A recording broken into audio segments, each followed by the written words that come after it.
Bienvenue sur Washington Forum. Ils avaient baissé en intensité ces dernières années, mais les drames de l'immigration en mer ont de nouveau emprunté la courbe ascendante. Les victimes sont essentiellement des Africains du sud du Sahara qui veulent rallier à tout prix l'Europe. En effet, rien qu'entre le 10 et le 17 juillet, la marine royale marocaine dit avoir sauvé près de 900 candidats à l'immigration irrégulière, alors que les tentatives de traverser vers l'Espagne se multiplient sur des embarcations de fortune surchargées. La plupart d'entre eux expliquent leur action par une situation économique difficile. Alors que l'attention était récemment tournée vers les attaques xénophobes visant les migrants dans la ville tunisienne de Sfax, une série de naufrages sur la côte atlantique a frappé des embarcations de migrants qui ont repris en masse cette dangereuse route maritime dans l'objectif d'atteindre l'archipel espagnol des Canaries. Comment expliquer cette recrudescence de la migration par la mer? Que faire pour protéger ces jeunes et limiter les drames de l'immigration? Réponse avec nos invités.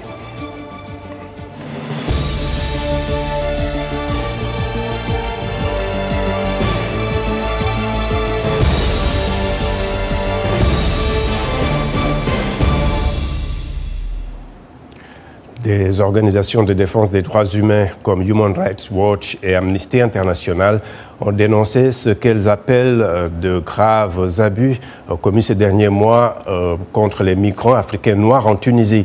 Des centaines de migrants africains ont été transférés vers des zones près de la Libye à l'est et l'Algérie à l'ouest, une hostilité vécue un peu partout dans le Maghreb et qui pourrait avoir contribué au regain d'activité sur la route dangereuse de l'Atlantique. Le point avec Dili Diko. L'Union européenne et la Tunisie ont conclu dimanche à Tunis un partenariat stratégique centré sur la lutte contre l'immigration irrégulière. À Tunis, la présidente de la Commission européenne, Ursula von der Leyen, s'est réjouie du nouvel accord qui permettra, selon elle, de régler la question migratoire. La Tunisie est le principal point de départ avec la Libye pour des milliers de migrants qui traversent la Méditerranée centrale vers l'Europe. Nous travaillerons donc avec la Tunisie sur un partenariat opérationnel de lutte contre le trafic. Nous renforcerons également notre coordination sur les opérations de recherche et de sauvetage. Et nous avons convenu de coopérer sur la gestion des frontières, la lutte contre le trafic, le retour et le traitement des causes profondes de l'immigration, dans le plein respect du droit international. Pour ce faire, nous mettrons à disposition plus de 100 millions d'euros de financement de l'UE. L'Union européenne souhaite désormais négocier avec l'Égypte et le Maroc des accords similaires. Mais ce type d'accord ne rassure pas sur le sort des migrants. Ces derniers jours, 360 migrants subsahariens ont été secourus après avoir été abandonnés dans des zones inhabitées en Libye. Selon les autorités libyennes, les migrants ont été expulsés par la police tunisienne. Les patrouilles libyennes ont retrouvé des femmes et des enfants nécessitant de l'aide médicale et humanitaire urgente. Les migrants ont été laissés sans eau, ni nourriture, ni abri, dans le désert, par de très fortes chaleurs. Ce migrant ivoirien dit avoir été battu par des gardes-frontières tunisiens. La police tunisienne m'a attrapé avec ma femme. Ils ont demandé les papiers. On a montré les papiers. On nous a ramassés pour mettre dans un camion. Je leur demande, vous nous amenez où? Ils disent qu'ils viennent nous jeter en Libye. J'ai dit, mais qu'est-ce qu'on a fait pour venir en Tunisie et en Libye? Ils disent que non, on n'a pas besoin de vous. Et ici en Tunisie, arrivé à la frontière, on nous a fait asseoir.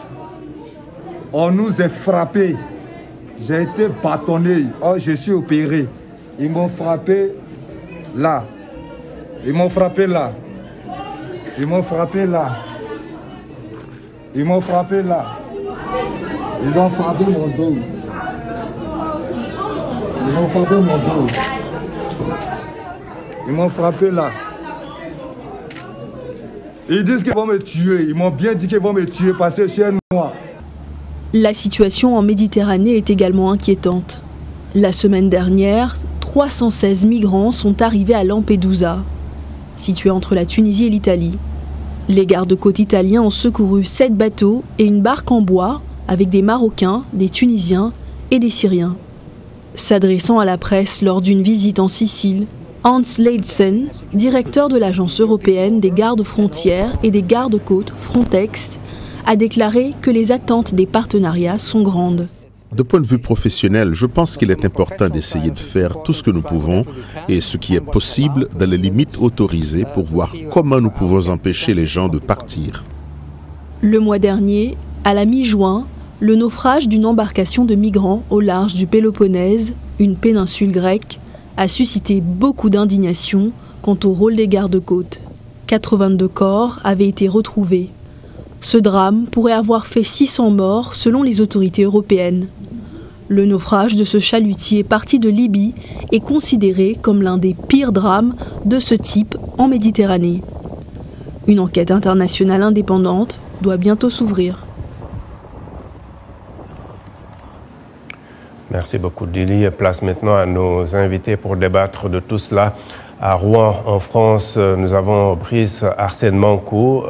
Vous êtes sociologue, co-directeur du CARIA, Centre canadien de recherche interdisciplinaire sur l'Afrique, et également enseignant à l'Université de Rouen-Normandie. Et à Maroua, au Cameroun, nous avons Abdelrahman Diop, chef de mission de l'OIM, l'Organisation internationale de migration au Cameroun. Nous aurons certainement tout à l'heure un invité depuis Dakar. Alors je vais démarrer avec vous, Brice. Ces drames en mer et les mauvais traitements dont sont victimes les candidats à l'immigration vers l'Europe sont au devant de l'actualité dernièrement. Mais pourquoi cela ne décourage pas ces jeunes à tenter l'aventure? Bien, merci. Nous sommes devant une situation ubuesque, parce qu'en même temps que l'Union européenne essaye de se contenter d'un certain nombre de mesures, c'est-à-dire que je lis là, parmi les mesures, que l'Union européenne souhaite traiter les causes profondes de l'immigration des jeunes. Déjà, je voudrais rappeler le contexte qui est le nôtre, c'est-à-dire que celui qui fait que ces jeunes partent malgré tout et à tous les prix. De quoi s'agit-il? En fait, quand on voit le contexte général, le niveau de la mer qui baisse, la paupérisation d'un certain nombre de nos populations, des questions liées à la gouvernance de nos États, la lutte, le terrorisme et les conflits interethniques dans un certain nombre d'États, bref, tout le désordre que nous constatons en Afrique peut amener les jeunes à un désespoir. Et ce désespoir-là les amène à tous les prix pour prendre justement soit des bateaux de fortune, pour prendre la décision de partir.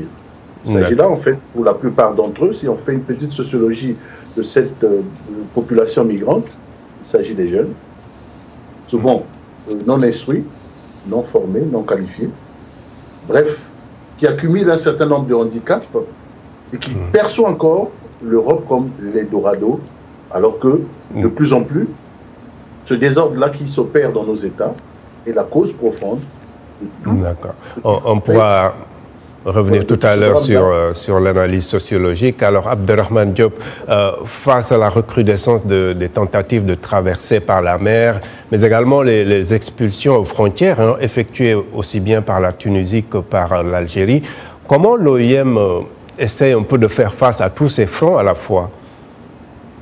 Merci beaucoup pour la question. C'est une question qui met en action des États.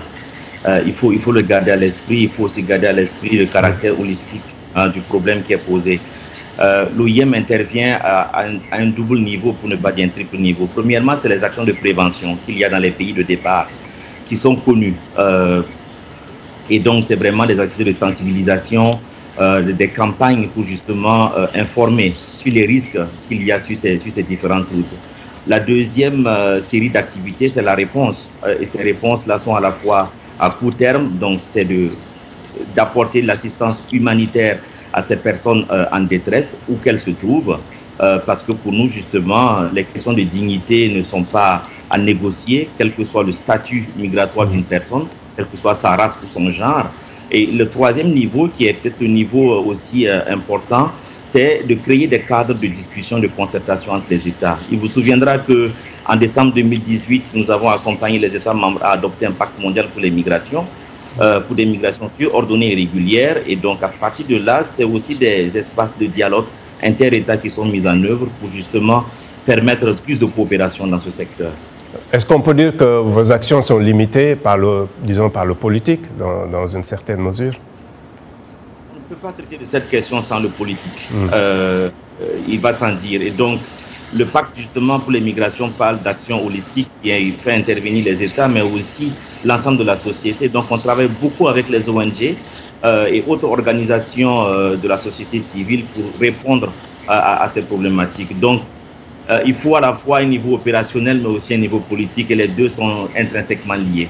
D'accord. Alors, Brice Mankou, politiquement, comment est-ce qu'on peut expliquer cela? Tous ces jeunes qui veulent quitter le continent à tout prix, comme vous le disiez tantôt, l'explication, elle est plus politique ou sociologique? Bien. Moi, j'ai épinglé lors de mes recherches 3 phénomènes ou 3 facteurs qui peuvent expliquer cela. Le premier facteur, c'est un facteur effectivement économique, puisqu'on sait très bien que le niveau de vie des populations notamment dans le continent, baisse. On voit très bien qu'il y a une attractivité des économies européennes vis-à-vis des économies africaines. On voit très bien que le phénomène de répulsion-attraction s'opère par rapport à cette question de la gouvernance économique de nos États. Il y a un deuxième phénomène qui est celui des facteurs géopolitiques. Les facteurs géopolitiques, c'est aussi un peu les conflits. Et les conflits, c'est les conflits interethniques.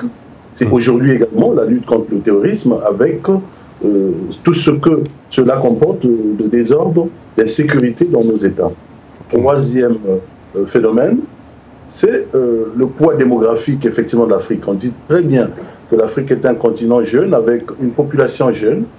Et si je repars sur les facteurs économiques et les facteurs géopolitiques, nos États n'arrivent pas à donner des perspectives à cette jeunesse, ce qui explique que les jeunes trouvent dans la mer une seconde voie qui devient finalement un cimetière flottant, comme je l'ai dit dans un de mes ouvrages. Aujourd'hui, la Méditerranée devient un cimetière flottant à cause de la conjugaison de ces 3 facteurs économiques, politiques par la géopolitique également, et démographique parce qu'on n'arrive pas à absorber toute cette masse-là de population qui, en 2050, reste quand même une population assez jeune. Alors, nous avons en ligne de Dakar Alioune Fall. Il est le président de l'association Sama Chance, créée pour sensibiliser à la migration irrégulière, favoriser également le retour et la réinsertion sociale des migrants. Alors, Alioune Fall, la semaine dernière, une pirogue a chaviré au large de Saint-Louis au Sénégal et on fait état de 14 à 16 morts et plusieurs blessés. Quelques jours plus tôt, il y avait cette polémique sur les 300 candidats à l'immigration dont la pirogue avait disparu en mer. Pourquoi la voie de l'Atlantique est redevenue tout d'un coup très prisée ces derniers temps? Merci beaucoup. Je vais d'abord commencer par présenter mes condoléances les plus adressées et attristées aux familles des défunts. Et par là, je dirais que la recrudescence de l'immigration irrégulière peut s'expliquer par plusieurs raisons. Récemment, nous avons vu les remous politiques qui secouent la majeure partie des pays du continent africain, surtout du côté du Sénégal, la Mali, le Burkina, les pays limitrophes. Donc, ça crée maintenant une chose nouvelle. À un moment donné, il y avait une accalmie. Parce que les gens, pour ce qui concerne le Sénégal, c'était un pays qui était très stable sur le plan démocratique, où les gens pouvaient s'exprimer librement. Et nous avons vu à un certain moment, il y a une restriction des libertés individuelles et collectives. Également, ce n'est pas le facteur qui peut expliquer tout ça. Nous avons vu également au niveau du Sénégal que... Il y avait un renforcement des contrôles aussi en mer. Non, j'y viendrai. On va aller vite, malheureusement. On est obligé d'aller un peu plus vite. Le renforcement des contrôles en mer.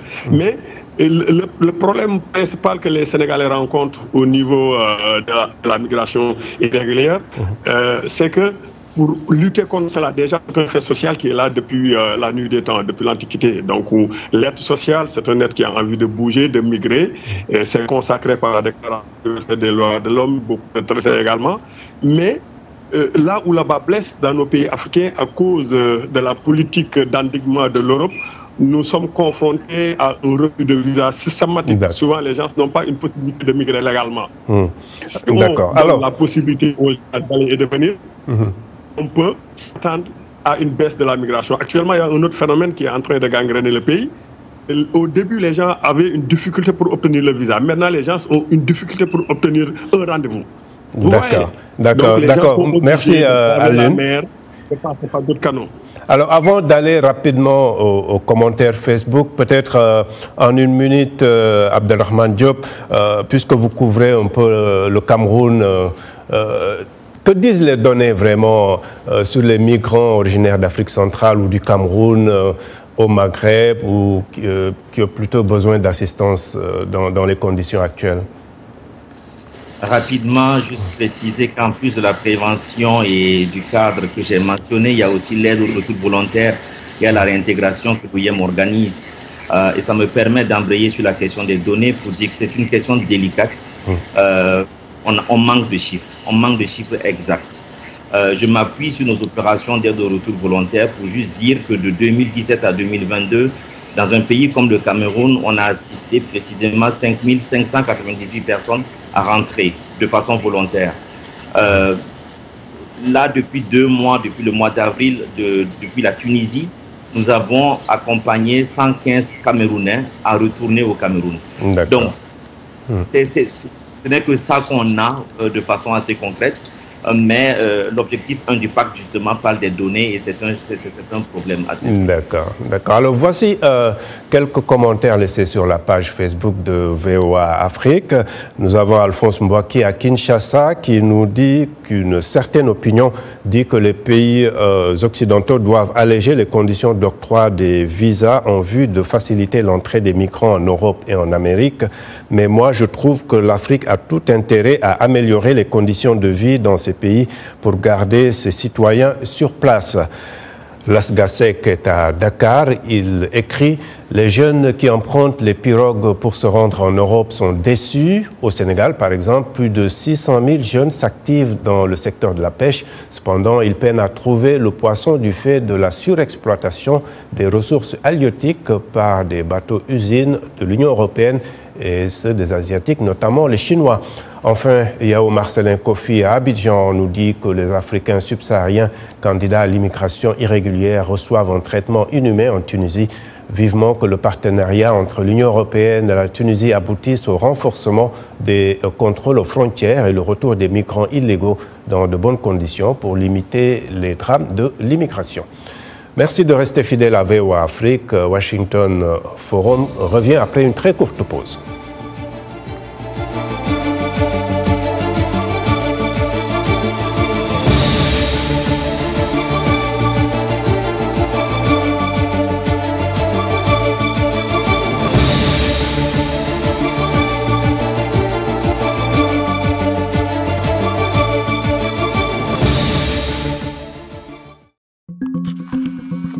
Le Sahel, une région à la croisée des chemins. Focus Sahel, votre nouvelle émission sur VOA Afrique. Crise sécuritaire, montée de l'extrémisme, déplacement de populations, influence étrangère. VOA Afrique braque ses projecteurs sur la bande sahélo-saharienne pour vous aider à comprendre les enjeux qui sévissent dans cette région et les événements qui rythment la vie de ces pays.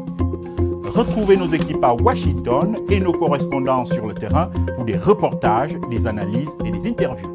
Pour tout comprendre sur le Sahel, rendez-vous tous les mardis à 18h temps universel sur VOA Afrique, voaafrique.com et toutes nos plateformes digitales.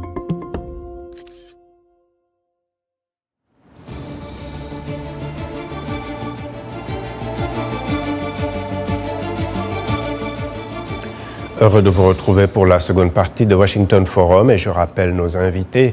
À Rouen, en France, Brice Arsène Mankou, sociologue, co-directeur du CARIA, Centre canadien de recherche interdisciplinaire sur l'Afrique, également enseignant à l'Université de Rouen-Normandie.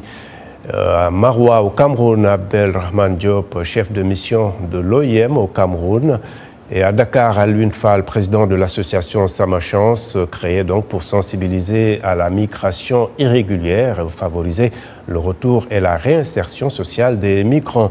Alors Brice Mankou, pour les Européens, l'immigration irrégulière n'est-elle pas un peu perçue à la fois comme une question d'ordre sécuritaire, mais aussi une nécessité face au vieillissement de la population? Comment est-ce que c'est perçu de l'autre côté? Bien. Je voudrais justement citer effectivement le cas de l'Allemagne qui fait un appel d'air à un certain nombre de chercheurs via la fondation Humboldt. Et les Allemands ont un problème de natalité. Et ce problème aussi se déporte en Amérique du Nord avec le Canada, que je connais très bien, où le pays est grand, mais sous-peuplé et qui régulièrement organise comme ça des opérations pour faire appel à des migrants, notamment des subsahariens, pour occuper des secteurs stratégiques. Alors, l'immigration, on pourrait dire, là tout à l'heure j'ai suivi un peu les uns les autres, on pourrait en tout cas cristalliser le débat en se disant que l'immigration d'aujourd'hui est liée à la question de la gouvernance de nos États, la gouvernance économique, la gouvernance sociale et la gouvernance simplement d'un certain nombre de ponts de nos pays. Une fois qu'on l'a dit, il y a en Europe aussi, grâce à ce que l'Union européenne voudrait faire, c'est-à-dire que traiter les causes profondes de l'émigration, revient effectivement à se dire, tiens, plutôt que de fixer des quotas, comme on le fixerait pour les poissons, il faudrait, plutôt que nos pays, travaillent avec la notion de co-développement. Si je cite la question de la gouvernance, c'est parce que cette question est centrale. Et le co-développement est une des réponses sur lesquelles on pourrait travailler entre l'État européen et l'État en Afrique. Le co-développement, c'est quoi? C'est permettre, par exemple, comme le fait l'OIM, d'avoir des projets de retour d'un certain nombre de migrants. Parce qu'au fond, même quand on lève la question des frontières, ce n'est pas toute l'Afrique qui va se déporter en Europe. D'accord. Pour éviter effectivement cette question fantasmagorique et partir du simple fait que de plus en plus de gens, par rapport au capital humain, ont envie d'expérimenter des choses en Europe, parce que c'est l'Europe qui transforme nos matières premières, et pouvoir être utile dans nos pays. Et donc leur permettre cette passerelle-là me semble intéressante. D'accord. Justement, Abdelrahman Diop, en termes de solutions, l'OIM est-elle pour le contrôle renforcé aux frontières? Ou sinon, comment résoudre cette crise alors? Je pense que la crise est multidimensionnelle et c'est ça qui est il est fondamental de garder ça à l'esprit. Et même les catégories de populations qu'on assiste, il faut se dire qu'elles ne sont pas homogènes. Il y a des cas plus vulnérables que d'autres. Il y a des victimes de traite, il y a des mineurs non accompagnés. Donc, penser à un prisme unique pour apprécier cette question nous conduirait malheureusement à échouer en termes de solutions. Les contrôles aux frontières sont une piste. Encore une fois, nous sommes en face d'États souverains et on ne peut pas leur dénuer ce droit qui est leur, tout simplement. Mais à côté de cela, ce que nous on promeut vraiment, c'est l'aide au retour volontaire et à la réintégration. De faire en sorte que les personnes qui sont en vulnérabilité aient la possibilité de choisir, face à l'ensemble des vulnérabilités qui sont les leurs, de retourner dans leur pays de départ. Mais nous demandons en même temps ce que, lorsque nous faisons les retours volontaires, que ce soit accompagné aussi d'un accompagnement à la réintégration. Tout à l'heure, notre cher copanéliste a mentionné les raisons du départ, parmi lesquelles se retrouve justement la paupérisation croissante des populations et le manque d'espoir pour les jeunes.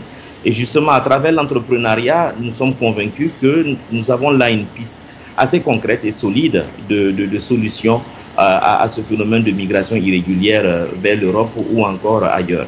Je dirais un dernier mot pour dire, s'il vous plaît, que la migration intra-africaine est des fois beaucoup plus supérieure à celle qui va vers l'Europe, dont on ne parle pas malheureusement suffisamment, et que c'est aussi une solution pour promouvoir cette migration circulaire sur le continent, dans les régions.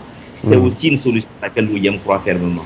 Tout à fait. Mais pour revenir un peu sur la question de la réinsertion, peut-être à l'UNFAL, vous êtes bien placé pour vous exprimer sur cela. On parle beaucoup de sensibilisation sur les dangers de l'immigration irrégulière, mais vous travaillez aussi sur la réinsertion pour ceux qui décident de rentrer ou qui ont été forcés de rentrer. Mais on voit que beaucoup retentent l'expérience de l'immigration clandestine. Cela veut-il dire que les politiques de réinsertion ont échoué à l'UNE? Merci beaucoup. Comme vous l'avez dit, Sama Chance travaille beaucoup dans l'aide au retour volontaire, à la réinsertion et à la réintégration. De notre côté, on ne peut pas dire que oui, parce que l'ensemble des personnes que nous avons reçues, parce que nous avons ouvert notre centre qui a fonctionné pendant 1 an, et pour l'ensemble des personnes que nous avons reçues, qui ont été accompagnées sur le plan psychosocial et qui ont été aidées à travers nos partenaires que sont la GIZ ou l'Office français de l'immigration et de l'intégration, nous avons pu les insérer dans le tissu économique. Et nous avons vu que ces personnes-là n'ont pas tenté encore l'expérience. Donc la chance que nous avons eue déjà, il y a un aspect très important que les gens ne prennent pas en compte dans le retour et dans la réintégration, c'est le volet psychosocial.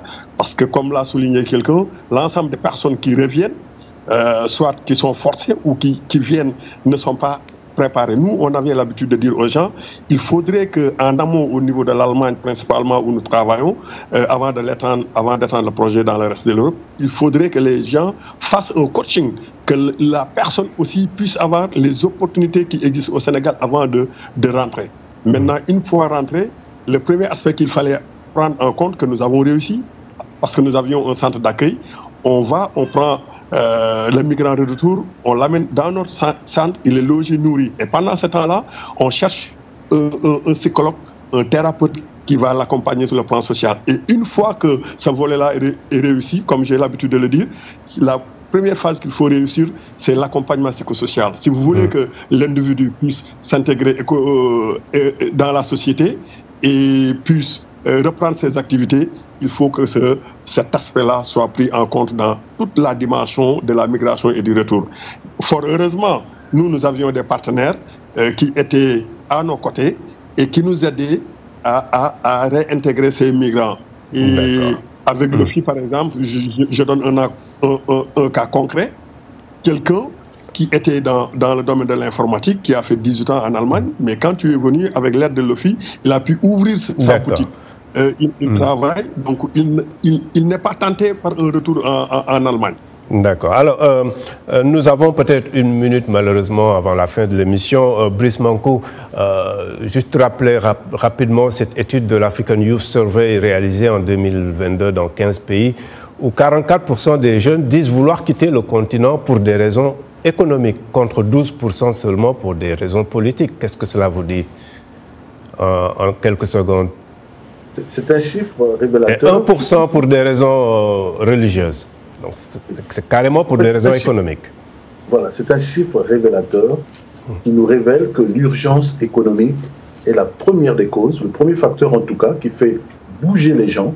Parce que quand on a faim, on n'a pas d'électricité, quand on ne peut pas se mouvoir dans un pays à cause des conflits, eh bien tout ceci essaye de donner des idées à nos jeunes qui, devant désespoir, n'ont plus que la mer comme solution, alors que la mer devient un cimetière flottant où de plus en plus des jeunes vont se jeter dans cet océan pour pouvoir mourir. La migration a une dangerosité que les jeunes n'arrivent pas à mesurer, et c'est là où je voudrais dire aux États que le capital humain est important. Donc, tout ce que je peux dire, si nous ne faisons pas du capital humain une priorité pour former les jeunes. Oui, malheureusement, je n'aurai pas le temps de donner la parole à nos 2 autres invités, mais ce sera une prochaine fois. Washington Forum, c'est terminé. Merci à nos invités et à vous qui nous avez suivis à travers nos télépartenaires sur le continent, sur notre